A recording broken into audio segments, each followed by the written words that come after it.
তারাপীঠে ঘটনা থেকে নজর দেব। তারাপীঠ মহাশ্মশান, সেখানে অবৈধ নির্মাণের অভিযোগ। সেই অবৈধ নির্মাণের অভিযোগে বিজেপির প্রতিবাদ মিছিল ঘিরে এই মুহূর্তে উত্তেজনা, পুলিশের সঙ্গে ধস্তাধস্তি।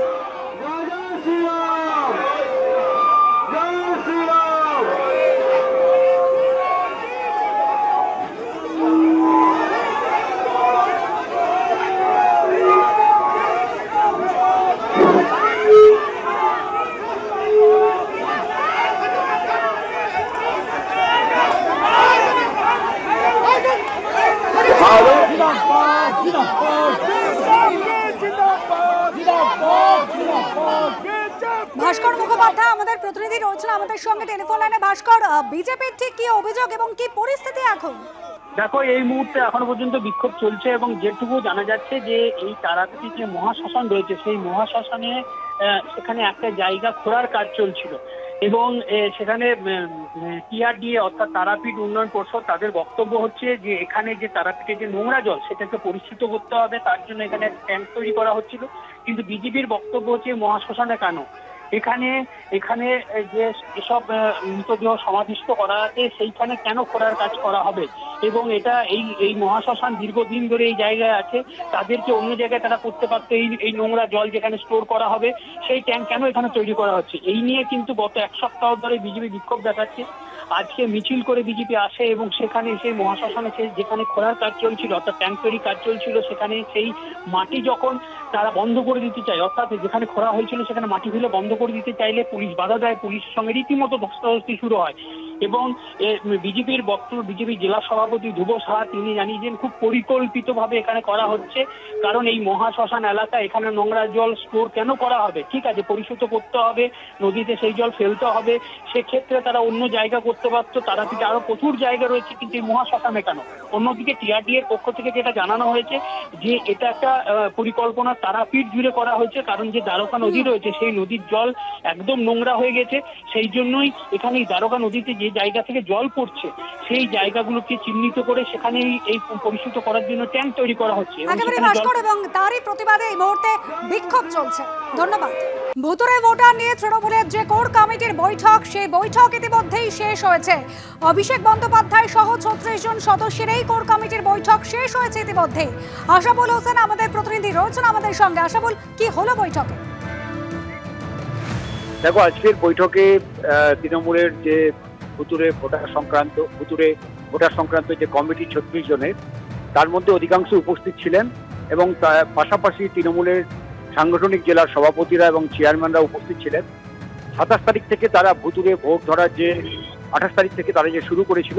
সেই অভিযানে তাদের কি অভিজ্ঞতা হয়েছে সেই অভিজ্ঞতাটা আজকে তারা যে কোর কমিটির যে চেয়ারম্যান সুব্রত বক্সির সঙ্গে তারা শেয়ার করেন এবং পাশাপাশি যে কোন বিধানসভায় ভুতুড়ে ভোটারের সংখ্যা বেশি, সেই সব বিষয় কোথায় বেশি হওয়ার সম্ভাবনা রয়েছে সেই সব বিষয়েও তারা আলোকপাত করেন এবং তারা যে রিপোর্টটা দিয়েছেন যে তাতে যে বাংলাদেশ যে সীমান্তবর্তী যে সমস্ত জেলাগুলো রয়েছে সেই জেলাগুলোতে অন্যান্য রাজ্যের ভোটারদের পাশাপাশি বাংলাদেশের বহু লোক বেআইনিভাবে তাদের এখানে ভোটার তালিকায় অন্তর্ভুক্ত করা হয়েছে এবং এই ব্যাপারে এফআইআর বিশেষ করে উত্তর চব্বিশ পরগনার ক্ষেত্রে অনেক জায়গাতে এই ভুতুড়ে ভোটারদের বিরুদ্ধে একটা এফআইআর করারও নির্দেশ দেওয়া হয়েছে এবং সেই এফআইআর করার প্রক্রিয়াও শুরু হয়ে গেছে এবং যেটা বার্তা দেওয়া হয়েছে চেয়ারম্যানের পক্ষ থেকে যে আগামী 15 দিনের মধ্যে প্রত্যেকটা জেলার সভাপতি, সাংসদ, বিধায়ক, ব্লক সভাপতি, অঞ্চল সভাপতিরা তারা একসঙ্গে বৈঠক করবেন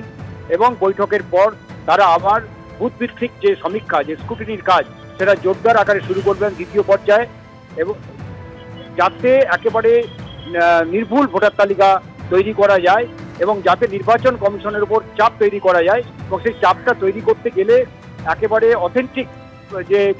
কোথায় ভুতুড়ে ভোটার আছে, কারা সেই ভুতুড়ে ভোটার তার তালিকাটা তৈরি করতে হবে এবং আগামী দিনে আজকে যেমন নির্বাচন কমিশনে সুব্রত বক্সির নেতৃত্বে অরূপ বিশ্বাস, ফিরহাদ হাকিমরা যাবেন, ভুয়ো ভোটার সংক্রান্ত অভিযোগ দায়ের করবেন, আগামী দিনে যাতে এই অভিযোগটাকে একেবারে তথ্য সহকারে তুলে ধরা যায় নির্বাচন কমিশনের কাছে, সেটা এখন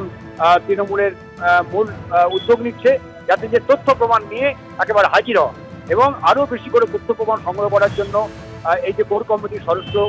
সাংগঠনিক জেলার সভাপতি, চেয়ারম্যান তাদের নির্দেশ দেওয়া হয়েছে এবং আগামী শনিবার থেকেই প্রত্যেকটা জেলায় জেলায় যে জেলা সভাপতি, জেলার সাংসদরা, বিধায়করা, অঞ্চল সভাপতি, ব্লক সভাপতিরা তারা বৈঠক করে ফের দ্বিতীয় পর্যায়ের ভুতুরে ভোটার ধরার অভিযান শুরু করবেন। একেবারে বুথ ওয়াইজ স্ক্রুটিনি করবেন, ঘরে ঘরে তারা যাবেন যে কোথায় ভুতুরে ভোটার রয়েছে, কোথায় আসল ভোটারকে বাদ দেওয়া হয়েছে, লোকসভা নির্বাচনে যারা ভোট দিয়েছিলেন তারা ভোটার তালিকায় আছেন কিনা। কারণ ইতিমধ্যেই বহু অভিযোগ পাওয়া গেছে, তৃণমূলের তরফে এমনই দাবি করা হচ্ছে যে লোকসভা ভোটে তারা ভোট দিয়েছেন, তারা জীবিত রয়েছেন, এমন বহু ভোটারকেও বাদ দেওয়া হয়েছে। দ্বিতীয় বিষয় হচ্ছে একই রকম এপিক নাম্বারে একাধিক ভোটার, ভিন রাজ্যের ভোটাররা রয়েছে। এবং তৃতীয় বিষয় হচ্ছে বাংলাদেশ সীমান্তবর্তী যে এলাকা, সেই লাগোয়া যে সমস্ত বিধানসভা ক্ষেত্র, সেখানে প্রচুর বাংলাদেশি ভোটারের নাম অন্তর্ভুক্ত রয়েছে। এই বাংলাদেশি ভোটার তাদেরও চিহ্নিত করার কাজটা তৃণমূল জোরদার আকারে করতে চাইছে এবং প্রয়োজনে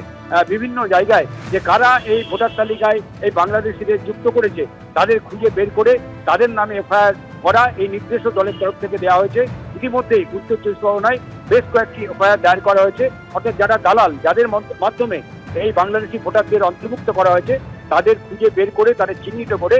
তাদের নামে এফআইআর করা হচ্ছে বিভিন্ন থানায় থানায়। এবং যেটা মমতা বন্দ্যোপাধ্যায়ের মূল যে নির্দেশ ছিল যে এটাই এখন তৃণমূলের তরফে সবচেয়ে বড় কাজ, যে ভোটার তালিকাকে ত্রুটিমুক্ত করা, এবং ত্রুটিমুক্ত করতে পারলে 2026-এর বিধানসভা নির্বাচনে তারা একটা বড় ধরনের জয় পাবেন বলে তারা দাবি করছেন। মানে এই যে প্রাথমিক কাজ, সেই কাজটাতেই এবার তারা জোর দিচ্ছেন এবং আগামী দিনে আরও জোরদার পদক্ষেপ করতে হবে, সেই নির্দেশই আজকে সুব্রত বক্সী কোর কমিটির চেয়ারম্যান তিনি বাকি সদস্যদের নির্দেশ দিয়েছেন।